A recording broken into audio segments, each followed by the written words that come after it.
One thing that Americans these days and back then are well known for is their self-interest. And Toqueville mentions that in the United States, it is almost never said that virtue is beautiful. They maintain that it is useful, and they prove it every day. But for Americans, virtues are not the highest thing. Self-interest is, in a sense, their virtue. And they are willing to make sacrifices for that. That was the case then, and it is still the case now. But it does not necessarily lead to the healthiest outcomes. Toqueville says that self-interest, well understood, is a doctrine not very lofty, but clear and sure. It does not seek to attain great objects, but it attains all those it aims for without too much effort. As it is within the reach of all intellects, each seizes it readily and retains it without trouble. Marvelously accommodating to the weaknesses of men, it obtains a great empire with ease. The doctrine of self-interest, well understood, does not produce great devotion, but it suggests little sacrifices each day. By itself, it cannot make a man virtuous, but it forms a multitude of citizens who are regulated, temperate, moderate, far-sighted, masters of themselves, and if it does not lead directly to virtue through the will, it brings them near to it insensibly through habits. So Americans are pretty decent people, but it's not out of a great sense of virtue. It's that they have been brought up with this sense of, I am free to pursue my self-interest. And yes, if I'm going to pursue my self-interest, I need to take into account your self-interest. So, okay, I will make a few sacrifices. But it doesn't create the depth of sacrifice that might come when you actually believe in higher virtues than just self-interest.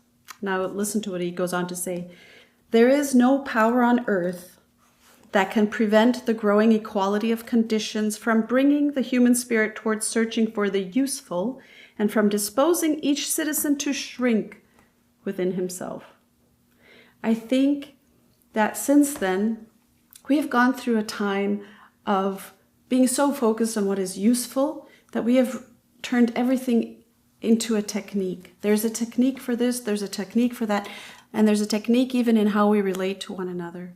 And it kills virtue, and it kills true human relationships. And it's something that Americans have to wake up to. And the Swiss, who also are such a democratic, individualistic people, need to care that they don't lose.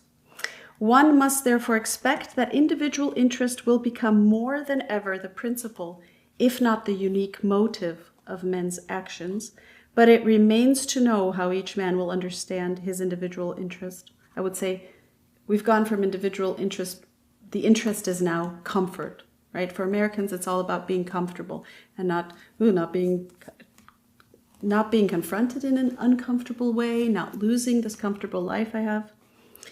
He goes on to say, if in becoming equal, citizens remain ignorant and coarse, it is difficult to foresee what stupid excesses their selfishness could be brought to. Well, he couldn't foresee it, but we see it in our public discourse these days. And one cannot say in advance into what shameful miseries they would plunge for fear of sacrificing something of their well-being, so he mentions comfort, to the prosperity of those like them.